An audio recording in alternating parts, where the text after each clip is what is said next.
Bismillahirrahmanirrahim. Alhamdulillahirabbil alamin. Wassalatu wassalamu ala asyrafil anbiya'i wal mursalin sayyidina Muhammadin wa ala alihi wa sahbihi ajma'in. Subhanaka la ilma lana illa ma 'allamtana innaka antal alimul hakim. Rabbi shrah li sadri wa yassir li amri wahlul 'uqdatam min lisani yafqahu qawli. Tuan-tuan dan puan-puan pencinta ilmu, semoga semuanya dirahmati dan diberkati Allah Subhanahu wa taala. Alhamdulillah kita kepada Allah dengan nikmat lapang waktu, sihat tubuh badan, kita dapat bersama-sama pada pagi ini dalam majlis ilmu. Semoga ada manfaatnya majlis ilmu kita pada pagi ini. Minggu lepas saya cerita tentang anak tiri dan tajuk tu tak habis lagi. Saya sambung pada pagi ini. Dan pagi ini pun tak habis. Sambung minggu depan kalau saya tak tuang. Lebih kurang tu lah. Baik, pagi ini kita mula dengan satu persoalan hubungan bapa tiri dengan anak tiri. Sejauh mana hubungan bapa tiri dengan anak tiri? Dia dengar elok ni, dia ilmu fiqh ni. Ilmu fiqh. Sejauh mana hubungan bapa tiri dengan ibu tiri? Okay. Anak tiri itu hakikatnya di segi tanggungan dia bukan tanggungan bapa tiri. Kalau dia duduk dengan bapa tiri lah maksud dia. Segi hakikat dia bukan tanggungan bapa tiri. Jadi apabila seorang lelaki mengahwini seorang perempuan, mana perempuan yang dikahwini itu ada anak. Seorang lelaki bila dia mengahwini seorang perempuan, perempuan itu ada anak, maka lelaki itu ada dua pilihan. Dia ada dua pilihan. Pilihan pertama, dia membenarkan anak tirinya tinggal bersama dia, dan dia bersedia menyerah nafkah anak tiri tersebut. Ni saya cerita ni nak cari hak duk memerlukan penjagaan lagi ni. Hak Tuan Meregon keluar tajuk lah. Tahu tak Tuan Meregon? Ni bahasa Kedah. Tuan Meregon ni maksud macam tuan-tuan lah. Itu dia panggil Tuan Meregon. Okay. Jadi seorang lelaki kalau dia menikah dengan perempuan ada anak, maka orang lelaki itu dia ada dua pilihan. Anak perempuan tu sah dah anak tiri dah. Pilihan pertama, dia benak anak tiri dia duduk dengan dia, dan dia bersedia menyerah nafkah anak tiri yang duduk dengan dia tu. Itu pilihan yang pertama. Pilihan kedua, dia berhak menyuruh isterinya menyerahkan kembali anaknya itu kepada bekas suami. Bekas suami itu masuk pak pula tu lah. Okey. Dua pilihan. Orang perempuan kalau boleh ceritakan dia lah, ada nak menikah dengan, kerana perkahwinan tu perlu, jangan dia tak bersumpah tak mau menikah tu merapu. Saya tak mau menikah, cukup. Suami lama, cukup. Dia tak mau. Tersah jodoh tu sampai masa kena. Tidak. Baik. Orang perempuan ni dia bila dia menikah lain dengan lelaki baru dia, dan dia ada anak kecil-kecil ni, besar-besar lebih lah. Hak penjagaan anak, dia punya dalam istilah fikah ni hadanah. Hak penjagaan anak itu adalah hak ibu. Pilawan di mahkamah memang boleh kat mak. Hak ibu, tetapi ada syarat dia. Ibu tu seorang yang berkelayakan menjaga anak. Kelayakan dari segi syarak, bukan dari duit tak. Kelayakan yang pertama, ibu tu dia kena Islam. Nombor dua, tapi hak undang-undang kita lah, jadi payah pening lebih ya.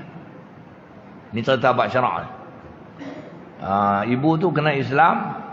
Yang kedua, ibu tu seorang yang akhlak dia okey lah. Dia bukan jadi, kalau dia belah anak tu jadi rosak. Contoh perempuan kabiret. Contoh lagu tu lah, lebih kurang lah. Ibu itu tidak gila. Gila tak boleh pergi ke dia. Dia cekik pula tu. No. Ibu tu tidak gila. Dan ibu itu tidak berkahwin lagi. Ibu itu tidak berkahwin lagi, di mana suami baru ibunya tidak mahu anak itu tinggal bersama dengan dia.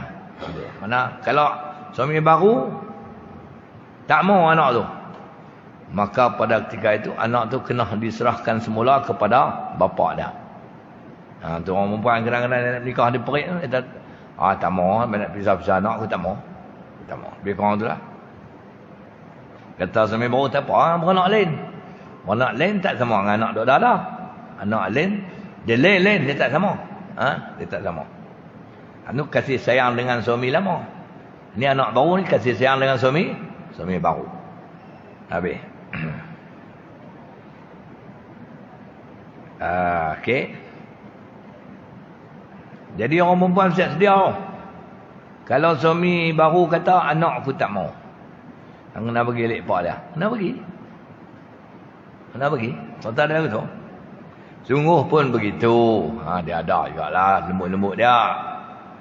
Jika bapa tiri memilih untuk menjaga anak tiri, langkah itu adalah sangat baik.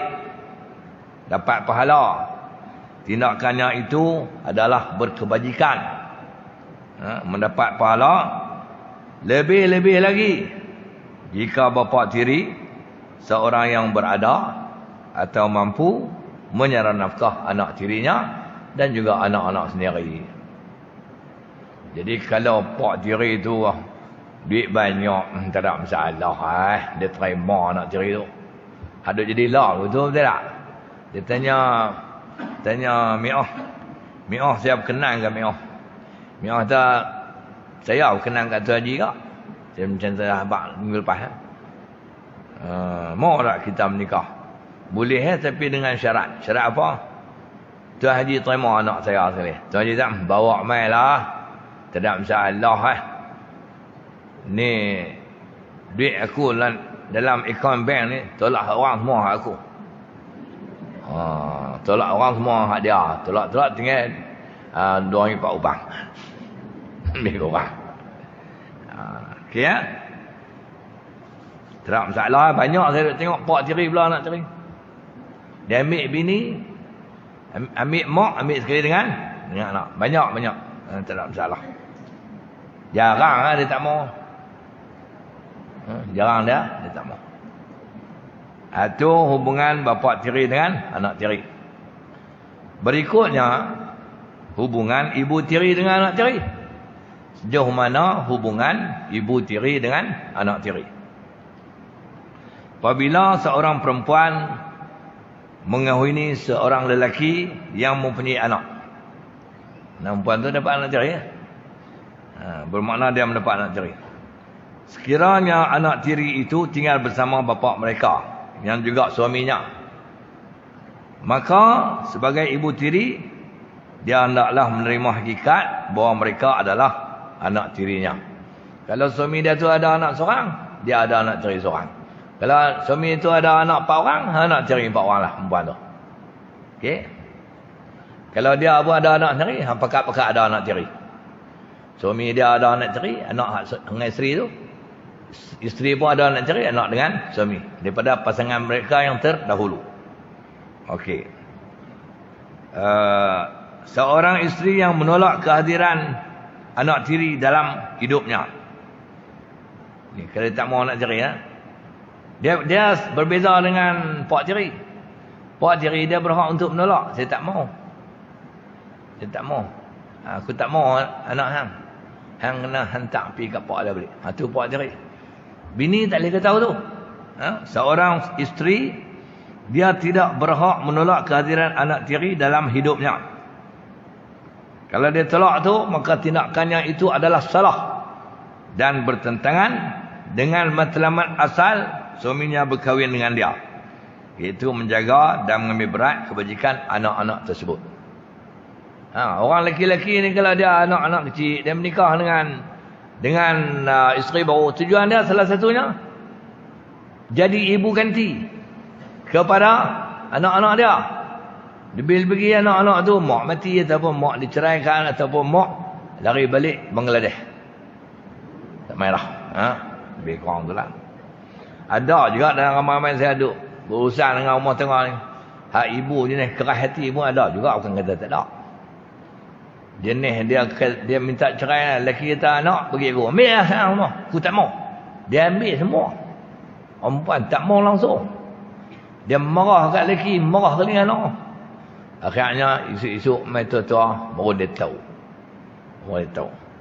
Saya ada jumpa baru ni satu orang lelaki-lelaki, anak-anak dia besar-besar lah.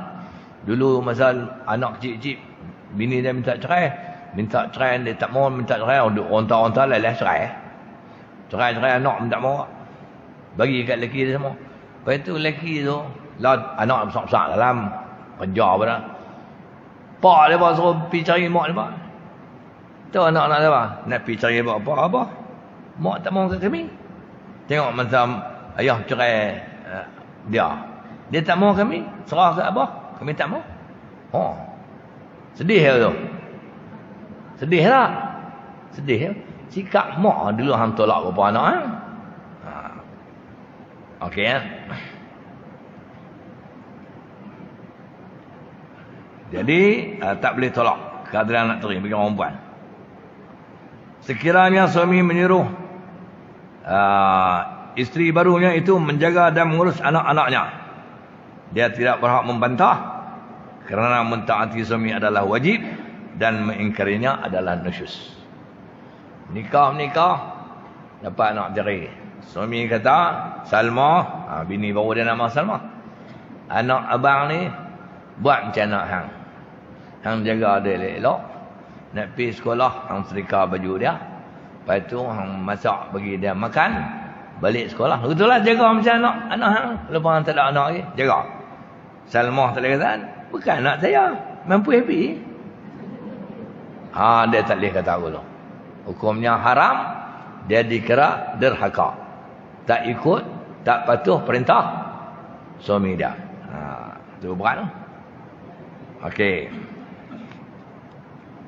Anak tiri dan ibu tiri mempunyai hubungan yang sangat rapat.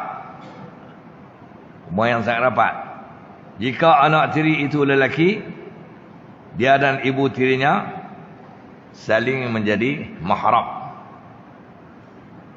Okey. Anak tiri lelaki dan ibu tiri sahlah perempuan. Anak tiri lelaki dan ibu tiri saling menjadi mahram. Mahram tu artinya tak boleh menikah lah. Terikat dengan hukum hakam mahram. Boleh salam, boleh jalan dua-dua, haram menikah, boleh teman mak tiri dia pergi buat haji, buat umrah. Tak? Mak tiri dia sakit, dia boleh pegang. Mak tiri dia papa pergi hospital. Lebih kurang betul lah.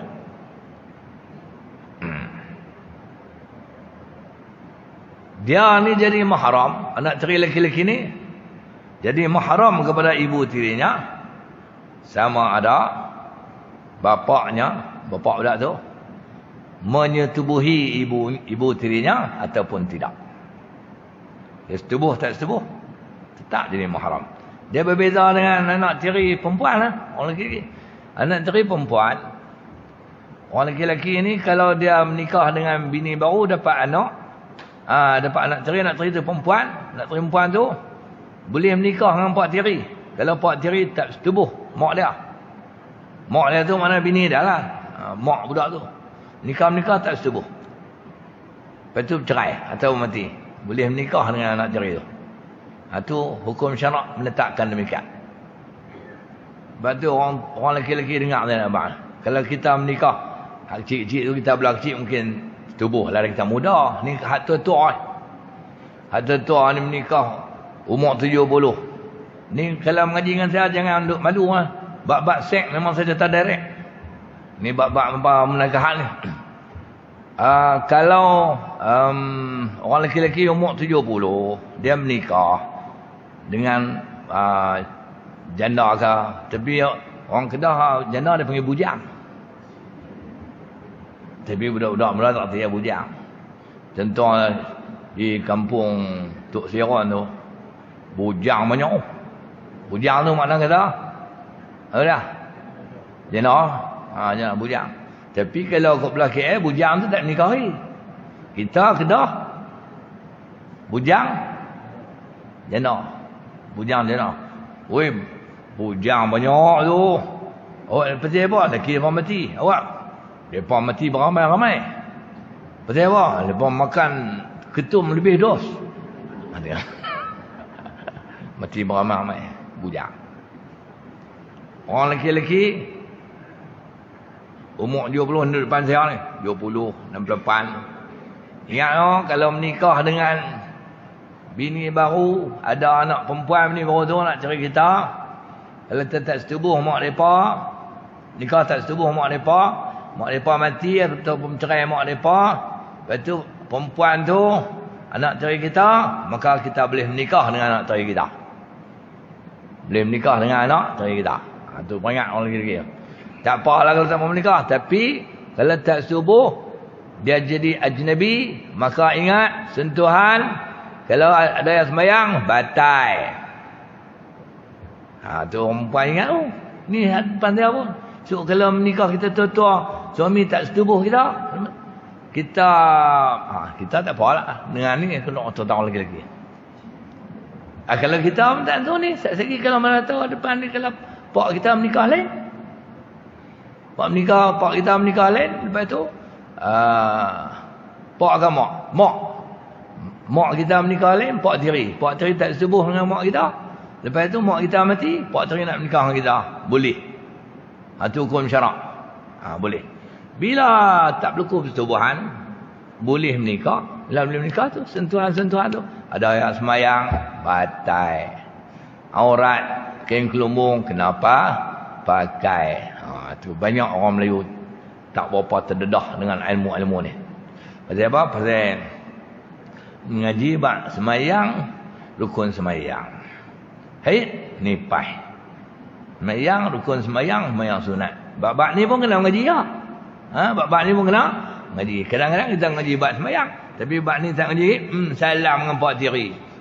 Salam pak tiri pergi semayang tarawih. Ni orang perempuan ni. Wak pak tiri pergi semayang tarawih.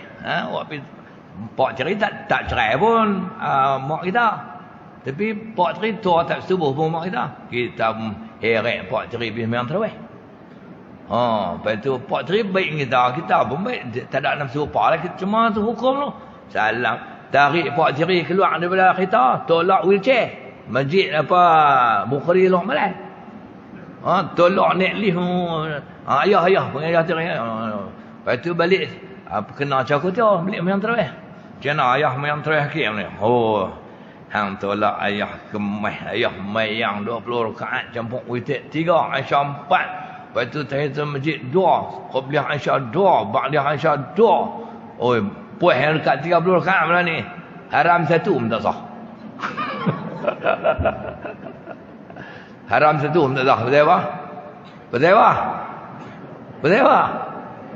Pasal ayah dia tak setubuh mak dia. Itu orang penjara tu. Dia kena marah ayah dia. Ayah tak setubuh mak. Pasal apa? Dia tahu mak orang tak pergi. Lolak. Tak lolak yang mengaji hukum syarak. Dulu saya pergi belajar di Morocco. Mula-mula ngaji bab ni ya. Saya ustaz pensyarah dia cakap bahasa Morocco pekat. Kita pun sampai mana reti. Bahasa Arab mana apa. Budak-budak Arab gelak kek. Saya tak gelak jadi orang kata apa? Saya gelak lah. Tak apa. Saya gelak lah. Lepas tu main budak Arab baru masuk. Dia tak tahu apa. Dia tanya saya gelak saya apa? Saya kata aku pun tak tahu. Tu cerita dah. Dapat ilmu lah begini. Dapat ilmu lah sebenarnya. Ilmu tu jangan lupa main. Baik. Jadi hubungan anak tiri mak tiri ni, anak tiri lelaki dengan mak tiri dia jadi mahram automatik sebaik saja pak dia menikah dengan mak tiri itu. Jadi mahram automatik tanpa syarat. Sama ada pak dia setubuh mak tiri dia atau tak setubuh, maka mak tiri dan anak tiri tetap jadi mahram. Berbeza dengan anak tiri perempuan dengan pak tiri, hanya jadi haram kalau pak tiri dia setubuh mak dia. Kalau pak tiri dia tak setubuh mak dia, maka tak jadi mahram. Dia mahram sementara ya. Sementara mak dia duduk jadi isteri kepada pak tiri dia. Kalau mak dia mati ataupun mak dia diceraikan, dia boleh menikah dengan pak tiri dia. B. Ada hari sejam. Ada pasal kuliah kita sejam ya? Ada hari sejam? Tak ada ya.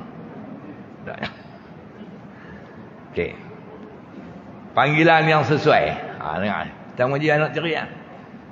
Apakah panggilan yang sesuai daripada anak tiri kepada ibu tirinya dan juga bapa tirinya? Nak panggil apa? Sebab hakikat, sebab ibu tiri itu kan mak dia.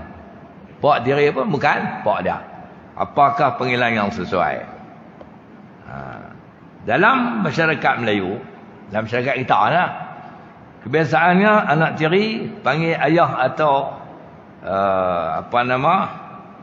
kepada pak tiri ni biasanya anak tiri panggil ayah. Kebiasaan lah panggil ayah, walaupun bukan ayah dia sebenar. Kebiasaan dia panggil ayah, atau perkataan yang seerti dengannya lah, abah, papa, daddy, bapa, kepala bapa, atta tu klinik lah. Lagi baik baba, baba lagi babi. Nah, ayah, abah, bapa, papa, daddy, baba, father. Walid, bagus. Walid berdarah. Walid, atta. Biasanya gitulah. Dan memanggil mak atau ibu, atau perkataan-perkataan yang seerti kepada ibu tiri. Orang Melayu kita panggil mak, ibu, mama, mami, ummi. Lagi baik. Apa panggil biar saya ambil tu ya. Ayah. Okey. Panggilan seperti ini, anak tiri tu dia panggil kat pak tiri dia ayah, abah, papa, walid tu. Kat mak tiri dia panggil ummi, mak, mama apa semua tu. Panggilan ni dia nak menunjukkan keakraban. Keakraban anak tiri dengan ibu bapa tiri. Walaupun hakikatnya ibu dan bapa tiri bukan ibu dan bapa mereka yang sebenar. Salah nak panggil mak ayah, tak salah.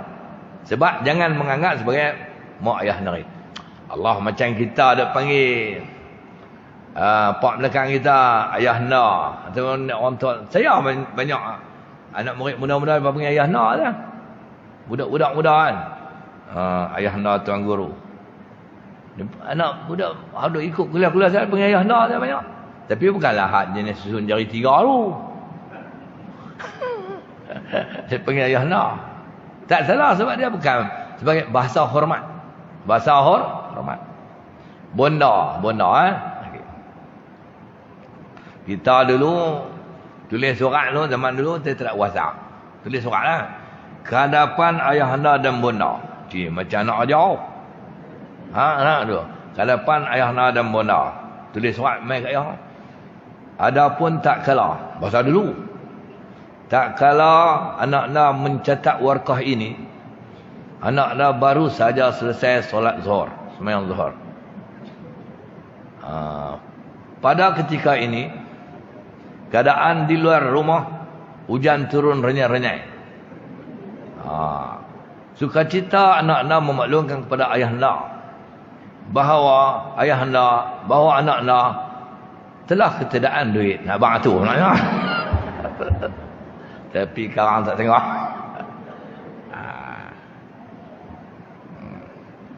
Okey. Budak dulu, budak lah, dia mau main. Anak saya duduk masjid tak nak balik lah dulu. WhatsApp lah. Dulu kita tulis surat. Budak lah senang. Assalamualaikum abah. Habis. Untuk makluman abah, duit telah habis. Sekian, terima kasih. Tu dia. Budak-budak lah. Dia tak macam dulu. Dulu karang tak tengok anak kecil duit.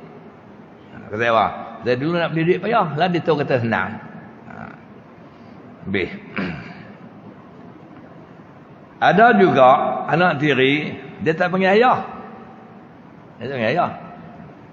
Dia panggil pakcik. Dia panggil pakcik pada bapa tirinya dan panggil makcik kepada ibu tiri. Ada tak? Ada. Ringkasannya, ni setiap panggilan ni. Apa juga panggilan kepada ibu tiri dan bapa tiri masih dianggap sesuai.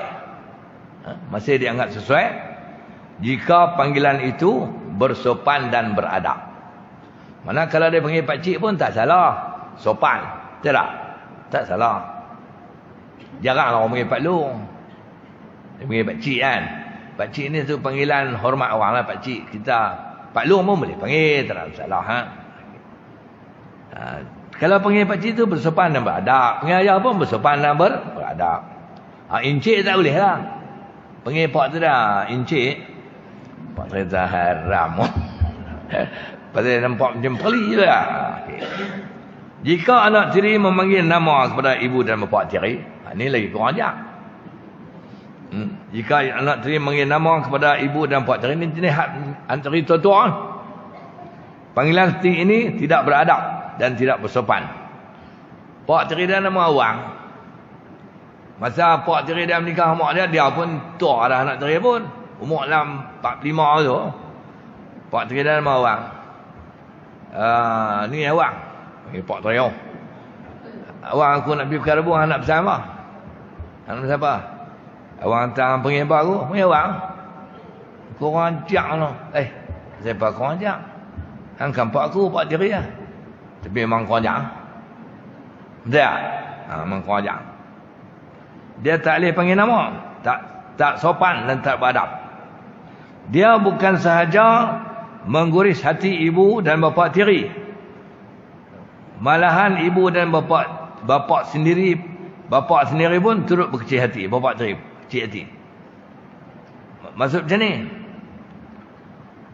Ibu pak ni salah seorang lah. Maksud dia kalau dia ada pak tiri, dia panggil pak tiri dia awang. Bini pak tiri dia mak dia. Mak dia pun kecil hati. Hang panggil awang tak lelaki aku. Lebih kurang tu dia kecil hati. Hang panggil awang lelaki aku. Orang buat macam mana mak? Bukan ayah saya. Dia lelaki mak tapi bukan ayah saya. Sesuai panggil awang. Kau ajak hang tak hormat lelaki aku. Tak sesuai. Tu mak berasa. Pak pun berasa. Pak. Dia ada mak tiri nama Som. Som lagi ayah aku nak kena buat dialisis tu. Hang buat pi. Cakap mak tiri tau. Ayah aku orang ni kena buat dialisis tu. Hang buat pi di tempat dialisis tu. Ayah dia berasa. Hang pergi Som kat bini aku tu. Mak tiri nak. Hang tu nak panggil apa nama dia Som? Takkan nak panggil Catherine. Korang ajak. Tak ada. Okey. Jadi dia punya nak pergi panggil tak panggil tu dia mula daripada ajaran. Dia mula daripada ajaran. Jadi mak pak lah kena ajak. Contoh macam tuan kalau ada anak tiri. Bukan anak tiri, kita pasangan ni kalau lelaki tu dia menikah dengan bini baru, dia kena ajak anak dia panggil nama yang sesuai kat bini dia tu. Ibu ke, umi ke, sama dengan perempuan pun kalau dia menikah dengan lelaki baru, dia terlebih dulu kena ajak, bukan lelaki tu nak kena ajak. Ni suami mak ni, ayah tiri yang apa ni, apa panggil ayah, panggil abah, dia nak panggil nama, dia kena ajak pada awal. Sama lah dengan pasangan tua-tua pun serupa lah. Hati serta anak-anak kecil, hati tua-tua pun serupa. Contoh kalau orang tua-tua menikah, dapat anak tiri tua-tua lah, maka pasangan tu kena abang ke anak-anak dia tua-tua tu. Ni suami baru mak ni ke ayah tiri yang apa lah, apa panggil ayah. Macam apa panggil ayah hampa lah tu. Ayah mati kan. Ni dia panggil nama pula. Panggil Tuan Haji. Tuan Haji pun geli tu. Anak tiri kita panggil Tuan Haji. Tuan Haji. Tuan Haji, jom kita pergi masjid Bukhari, kita mengaji. Tuan Haji datang buat aku macam orang asin tu. Betul tak? Dia hormat tak tengok tu panggil Tuan Haji. Betul tak? Hormat tak tengok panggil Tuan Haji. Tu kau tak sesuai. Habis. Okey, soalan berikutnya. Kalau bapa tiri enggan menerima kehadiran anak tiri dalam rumah tangganya, dia tak mau terima. Adakah ibu anak itu wajib menyerahkan anak itu kepada pihak lain untuk menjaganya? Anak dia sayang, tentu pak tiri tak mau. Isteri tu nak kenal lawan ke macam mana tu lah. Dia tak mau. Okey. Jawab dia, dalam keadaan ini ibu tu dalam dilema. Ibu tu dalam dilema. Ambil aku, anak aku tak mau ambil tu. Okey. Pasal apa? Kerana anak adalah zuriatnya. Anak tu zuriat dia. Suami adalah pasangan hidup. Dia berdepan dua. Anak ni zuriat aku beranak dia. Hang pasangan hidup aku. Okey. Mengasihi dan menyayangi anak adalah kewajipan. Mak tak sayang anak ni mak. Mak kucing pun sayang anak. Takkan mak orang tak sayang. Menyayangi dan mengasihi anak adalah kewajipan. Mentaati suami juga kewajipan. Dua-dua wajib. Menyayangi anak kewajipan. Mengasihi, menyayangi suami pun adalah kewajipan. Okey. Cara berkesan menyayangi anak ialah membawa anak tinggal bersama kerana dapat memberi tumpuan yang lebih untuk menjaga anak. Itu cara berkesan. Tak sayang suami, bawa anak hidup sekali. Itu cara yang berkesan. Jika isteri terpaksa memilih salah satu daripada dua pilihan. Ni. Kalau nasib tak baiklah. Suami tak mau macam mana? Jika isteri terpaksa memilih salah satu daripada dua pilihan, sama ada menjaga anak atau mentaati suami. Jaga anak kewajipan, mentaati suami kewajipan. Tapi jika terpaksa buang salah satu, nak ambil mana? Nak ambil mana?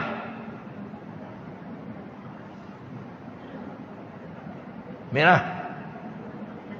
Nak, kalau dia berdepan dua, suami tak mau anak. Mentaati suami kewajipan, menjaga anak kewajipan.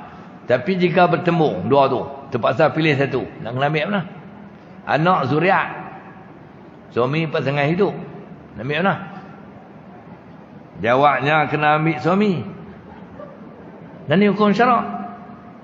Jawab dia kena ambil suami. Pasal apa? Kerana mentaati suami hukumnya wajib. Nak ambil suami. Jadi sekiranya suami keberatan membenarkan anak tiri tinggal bersamanya, maka isteri hendaklah menyerah kembali anaknya kepada bekas suaminya untuk dijaga. Kalau suami mati, bagi kat pak mentua dah, tuan. Itu maksud dah. Kena bagi kat tuan. Tu saudara. Hak ni orang panggil apa? Ditelan. Orang Melayu panggil apa dia? Ditelan. Di luar. Mati mak. Ditelan. Mati bapak. Itu tak betul. Ni di luar mati anak, ditelan mati laki. Itu baru betul. Tapi cara yang terbaik ni saya sarankan, berunding sebelum menikah. Cara yang terbaik berunding sebelum nikah. Kalau dia masuk Minang, habang dia, saya ada anak. Saya ni puas lawan di mahkamah syariah. Nak ambil hak penjagaan anak ni, hak Allah. Jadi kalau sudi menikah dengan saya, sudilah menerima kehadiran anak saya dalam rumah Tuan Haji. Jika Tuan Haji tidak sudi menerima anak saya tidak sudi menerima Tuan Haji. Bagus tu. Tuan Haji kata, saya sudi menerima kedua-duanya. Betulkah begitu Tuan Haji? Ataupun janji-janji manis? Ya manis. Saya serius. Saya serius. Maka terima. Dia kena buat berjanji awal. Mau selamat. Tapi kalau berjanji dia ambil. Lalah. Dia mungkin janji. Mungkin ni kita kena serah juga anak tu kepada bekas suami, tapi Tuan Haji itu dia masuk dalam orang yang berdosa kerana memungkiri janji. Itu cerita dia. Biar itu pak tiri tak mau terima nak. Keadaan berikutnya, ya. Sekiranya ibu tiri enggan menerima kehadiran anak tiri dalam rumah tangganya, adakah bapak tu, pak budak-budak tu lah, wajib menyerahkan anak itu kepada bekas isteri atau pihak lain untuk menjaganya? Jadi pak tiri tak mau terima, maka mak kena serah balik kat pak ataupun tok wan kalau pak mati. Lah ni mak tiri tak mau terima pula. Adakah pak kena serah anak tu balik kat mak depa ataupun tok wan kah, gitulah. Jawab dia, isteri wajib mentaati suami. Apabila seorang perempuan berkahwin dengan lelaki yang mempunyai anak, dia wajib menerima hakikat tersebut. Dia kena terima hakikat lah. Kebiasaannya seorang lelaki-lelaki yang mempunyai anak tidak berkahwin dengan seorang perempuan semata-mata mementingkan dirinya sahaja tanpa memikirkan kebajikan anak-anaknya. Ni pak ni kalau menikah, anak ang siapa jaga? Bini baru hadir ke tu. Dan anak ang siapa jaga? Tuan tak rumah kebajikan. Ni dia panggil pak korak. Tak tanggungjawab. Biasanya dia menikah baru tu, harapan dia bini baru tu boleh jaga anak dia. Biasa gitulah. Dengan perkahwinan itu, dia mengharapkan isteri barunya akan mengambil alih tugas ibu kepada anak-anaknya. Apabila suami minta isteri menjaga anak-anaknya hasil perkahwinan terdahulu, isteri tiada pilihan melainkan melaksanakan apa yang diminta oleh suami. Karena permintaan itu hakikatnya adalah perintah ataupun suruhan. Kegagalan mentaati suami tanpa sebab adalah derhaka atau nusyus, berdosa. Kena jaga. Kena jaga. Biar. Kadang-kadang orang perempuan dia kata, macam tak adil. Tapi ni hukum syarak. Dia ada hikmah. Kadang-kadang orang perempuan dia fikir macam tak adil. Ada punca. Ada punca. Kita kalau nikah dengan orang jantan, anak dia kita kena terima. Orang gitu, dia fikir mainan kita tak boleh pula dah. Ada punca. Jangan nak kira ke tu. Ni hukum syarak. Okey, baik. Dia ada hikmah dia. Ni saya nak sebut hubungan ni. Ingat macam saya sebut ni, bila saya tajuk besar anak tiri, tapi rangkaian dia akan terbit bapa tiri, ibu tiri, tok wan tiri, tok tiri, saudara tiri. Saudara tiri tu terjemahan dia abang tiri, kak tiri, adik tiri. Lepas tu dia main tiri lagi apa? Mak menekan tiri, pak menekan tiri, anak menekan tiri, cucu menekan tiri, menantu tiri. Semua akan dia ceritakan dalam kuliah duha ni. Takkan nak cerita semua ni. Mesti semua. Kan? Saya habaq minggu depan jangan siapa tuang. Kerana orang yang tuang ilmunya tersekat di tengah jalan. Jika ustaz tuang tidak mengapa. Tak, dia memang sungguh. Kalau ustaz yang tuang, mana ilmu tu? Semua orang pekat tak dapat belakang. Tapi kalau anak murid tuang, hak yang tuang tak dapat. Hak yang tak tuang pun belum tentu dapat. Tak mahu hak tuang. Saya depan dengar kita apa dah, lupa dah. Okey, baik. Ni saya sebut nama untuk mudahkan penceritaan. Saya sebut nama. Johan kematian isteri. Ingat loh nama Johan. Johan kematian isteri. Dia mempunyai 2 orang anak yang masih kecil. Hasil perkongsian hidup bersama isteri yang telah mati. Ingat nama Johan. Johan ada anak 2 orang. No? Isteri dulu mati. Selepas kematian isterinya, Johan berkahwin dengan Aida. Ambil nama modern-modern sikit. Dengan Aida. Okey.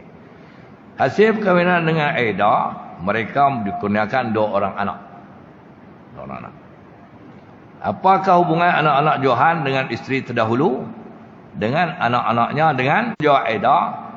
Tak ada 4 anak Johan tu. 2 anak dia, 2 anak bini tu. Macam mana? Dengar saya nak cerita jawapan lah. Dia ada 6 jawapan. Ilmu ni 6 jawapan. Yang pertama, 2 orang anak Johan dengan isteri yang mati. 2 orang anak Johan dengan isteri itu, dua-dua tu mereka adalah saudara seibu sebapa. 2 orang anak Johan dengan isteri yang mati tu, dua-dua tu, depa dua tu, kami 2 beradik, 1 mak 1 pak. Saudara tu. Hampa apa? Ni abang saya, ni adik saya. Hampa belah mana ni? 1 mak 1 pak. 1 mak 1 pak. Cuma tak ada cerita lah bini Johan ni. Abuh lah. Nama Farhana. Buh ya. 1 mak 1 pak.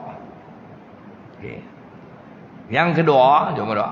2 orang anak Johan hasil perkahwinan dengan Aida. Hubungan mereka adalah seibu sebapa juga. Anak Johan dengan Aida tu, 2 anak Johan dengan Aida tu, dua-dua tu 1 mak 1 pak je.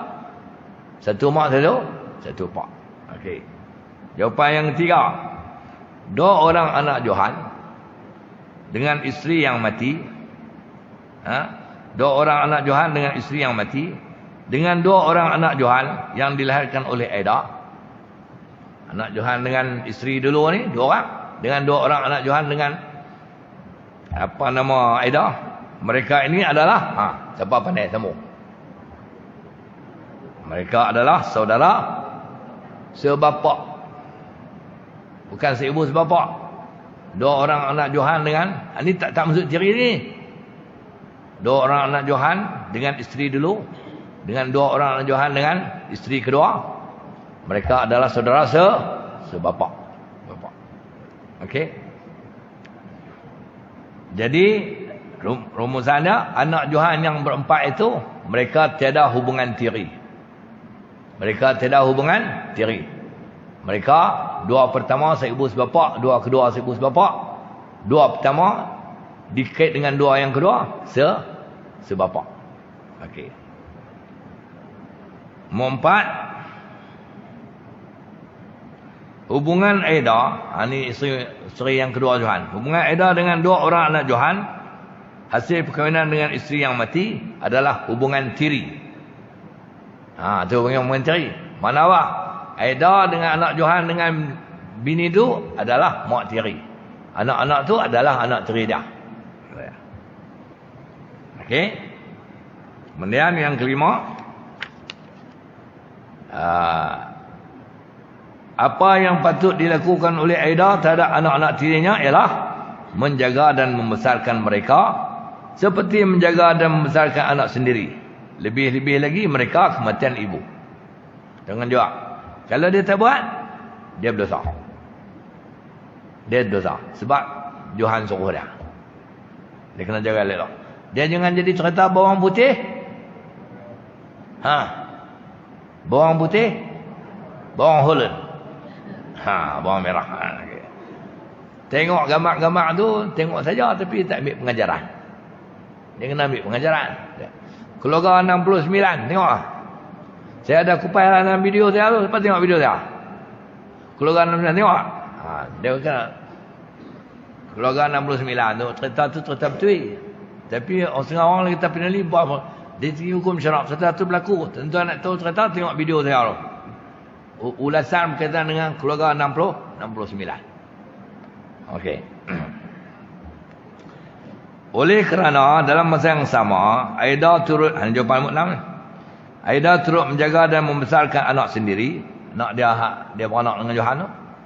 Maka dia tidak harus membezakan anak sendiri dan anak tiri dalam didik dan membesar mereka. Sebab anak tiri itu adalah juga anak suaminya. Okey.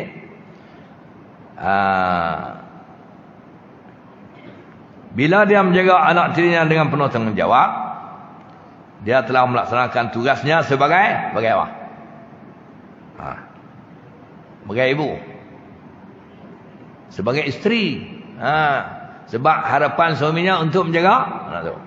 Dia telah melaksanakan tanggungjawab sebagai isteri. Dalam konteks perkahwinan, dia tidak menimbulkan masalah kepada suami. Kerana tidak menganiaya anak-anak tiri, bahkan dijaganya seperti anak sendiri. Ada sejarah orang jaga anak tiri ni. Esok ke depan lah. Kita tu jaga ke depan. Allah. Jadi tambah pula anak-anak tu mak mati. Mak mati no. Tu kalau orang perempuan dia jaga anak tiri. Orang lelaki pun tambah pula kalau pak dia mati. Contoh. Jaga elok-elok. Ke depan anak tiri tu dia jadi tokai pak kita tak tahu. Tak? Jadi apa? Kita pak tiri depa ni dia jaga kita. Kalau anak ditatang bagaikan minyak yang penuh. Kalau pak dia apa? Kalau pak tiri, kalau anak ditatang bagaikan minyak yang penuh. Kalau pak takkan ditatang tu benar. Tatang tu angkat cermat-cermat dia ringan. Kalau pak berat takkan nak tatang. Seri mampu. Buat narilah peribahasa abang saya tak sih. Kita ada tengok banyak contoh pak tiri mak tiri bila anak-anak tiri membesar maka depa jaga pak tiri depa mak tiri depa dengan layanan VIP. Hebat. Hantar pak tiri mak tiri pergi buat haji. Betul? Ada setengah tu buat rumah kaya anak tiri. Buat rumah bubuh pak tiri dia dengan mak dia. Duduk dalam rumah tu. Sebagai membalas jasa dan mengenang jasa bapa tiri. Kalau mak tiri pula, kalau pak dia dah mati dah, mak tiri tu, walaupun pak dia dah mati dah, dia tak benar mak tiri dia hidup tadi, duduk dengan kami. Ada setengah-setengah orang, pak mati, mak tiri, wahai ibu, sampai masalah, ibu pergi duduk di pondok. Hantar duduk pondok. Kalau orang tu nak duduk nari tak apa, dia hantar habis lah. Habis. Okey, soalan berikutnya. Adakah anak tiri perempuan menjadi mahram bapa tirinya? Dan adakah anak tiri lelaki menjadi mahram ibu tirinya? Tadi saya cerita sikit, ini saya detailkan. Anak tiri perempuan jadi mahram bapa tirinya. Dan adakah anak tiri lelaki menjadi mahram bapa tirinya? Maka dia ada dua jawapan.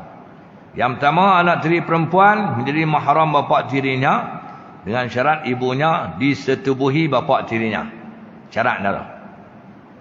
Sekiranya bapa tirinya tidak menyetubuhi ibunya, maka dia dan bapa tirinya adalah ajnabi. Ajnabi boleh menikah. Nah, sempadan orang macam saya cerita dia, betul sentuhan semua membatalkan wuduk. Ada setengah jenis kita, tapi dia pegang tak batal wuduk. Pasal apa? Pasal dia tak ambil sembahyang. Sebab dia tak batal. Okey. Sungguh saya bang.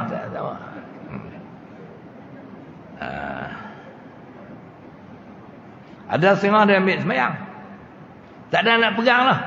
Dia tak ada pegang pak tiri dah. Batal wuduk. Pasal apa? Pasal dia terkentut. Saya jawab cerita api hujan-hujan. Okey. Sekiranya bapa tirinya tidak menyetubuhi ibunya, maka dia dan bapa tirinya adalah ajnabi. Mereka sekadar menjadi mahram sementara.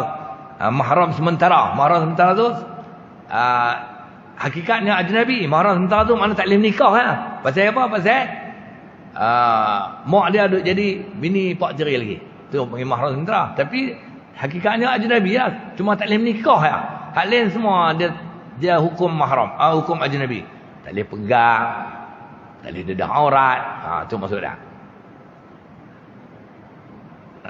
Dan bapa tirinya kekal sebagai mereka menjadi mahram sementara selagi ibunya dan bapa tirinya kekal sebagai suami isteri. Okay, Ini anak tiri perempuan ni. Sebab tu saya dalam kuliah-kuliah saya selalu saya ada abang. Cuma seks ni abang betul-betul lah. Bila tua dia seks tak ada. Semua orang takkan sampai tua pun semangat seks macam orang muda. Tu gila tu. Tua-tua pun seks apa nama. Umur 80 main masjid tentu tahiyat akhir baru sampai Awak tuan sembahyang main lambat ni. Ni mani wajib. Tak. Tapi saya nak cerita lah pasal bab agama tak ada malu.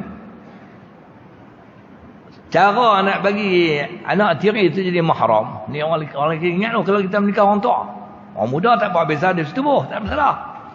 Kalau menikah orang tua, cara nak bagi anak tiri itu jadi mahram kena ketiak setubuh sikit. Orang perempuan pun kalau ni dengar sabar ni. Kalau kita tua pun kalau kita ada anak, esok mana kita tahu jodoh kita boleh kira walaupun tua, mak 70 tetap lelaki mati. Tetap ada Pak Haji mana ajak kita pun. Tambah pula Pak Haji tu markah lama. Lagi menyemak. Betul tak? Kena setubuh kat walaupun sikit. Kena setubuh. Ni hukum pekah. Dia malu. Dia bukan nak suruh setubuh yang sempurna macam orang muda ada buat tu. Subuh cara subuh dia bagi gelak dia. Dalam kitab fiqh dia kata, dia buat perbandingan dia tengok orang malu. Dia kata seumpama tubuh ni sekurang-kurangnya mencelup mata pen ke dalam botol dakwah. Fahamlah dia bang ni? Mencelup mata pen ke dalam botol dakwah artinya tak perlu dijelumkan batang pen tu sehingga dilumuri dakwah. Tu hukum fiqh. Pasal apa? Orang perempuan boleh tiap lelaki orang tuan nafsu kan orang nak menikah dia ajak pergi masjid boleh tiap apa? Habaq dah aku nak setubuhan kali ya. Aku nak setubuhan kali ya. Pasal apa? Anak-anak hang nak salam dengan aku esok aku sakit payah. Lepas tu depa duduk dalam rumah nak buka kain kelumur payah. Nak setubuhan kali ya. Orang perempuan kau kena faham. Bagi ya. Walaupun kita tua. Umur 79. Mainlah apa gagah payah. Suar payah. Sungguh saya abang ni. Sebab nak bagi anak tiri tu jadi apa? Jadi mahram. Nak semua. Dia tak ada lah boleh macam orang ni. Dia kata boleh mata pen. Mata pen lepas mata pen tu bahasa fiqh ni hasyafah. Iaitu apa nama kepala zakar. Ba'da tu ke dalam tu. Lepas kepala zakar ke dalam farash. Tak faham saya bengong. Tu. Sudah cukup tu. Dah lepas-lepas tu dia nak faham. Okey. Tak keluar dakwah tak apa. Dia tak syarat keluar dakwah. Okey. Faham tak saya abang tu? Payah nak jumpa ustaz macam ni. Banyakkan malu. Aku malu menentang. Saya duduk kerja lagu ni. Dia lama. Dia tak terang elok-elok. Orang tak faham. Terang. Habis.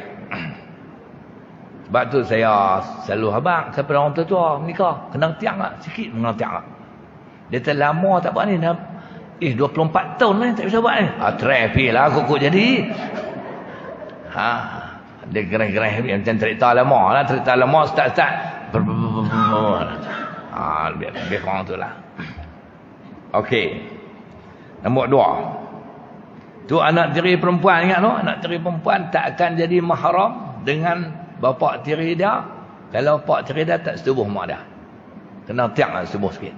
Sekadar mencelup batang pen dalam botol dakwah. Okey, habis. Yang kedua, anak tiri laki-laki. Anak tiri laki-laki pula. Dan ibu tiri saling menjadi mahram. Semata-mata berlangsungnya akad nikah bapa dia dengan mak tiri dia tanpa disyaratkan berlakunya persetubuhan.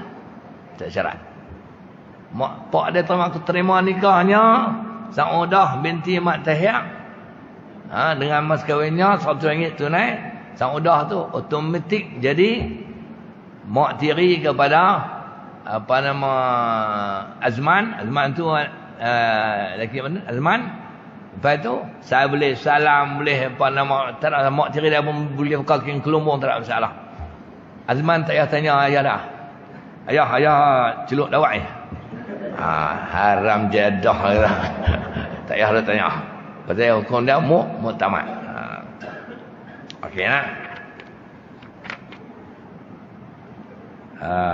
Ada lagi sejam. Ada lah kan? Ada lah. Saya berhenti ni dulu. Benda ni kalau ngaji banyak-banyak lupa. Kita semua minggu depan pula. Jadi saya buka sikit untuk soal jawab. Penting untuk soal jawab. Ada soalan tak? Siapa nak tanya?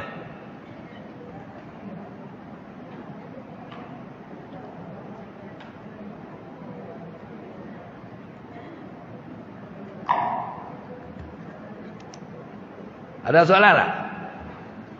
Untuk soal jawab. Bab-bab ni kena ambil tahu. Ni ke depan ni saya cerita bab-bab ni sebab orang banyak. Anak susuan, anak yatim, anak tiri. Lepas tu banyaklah saya duk mengarang ni. Benda tu orang kena tahu. Ada soalan tak? Tak ada. Habis. Yelek. Tak ada soalan lah. Tak ada soalan, kita bersambung kuliah kita pada minggu hadapan, insya-Allah.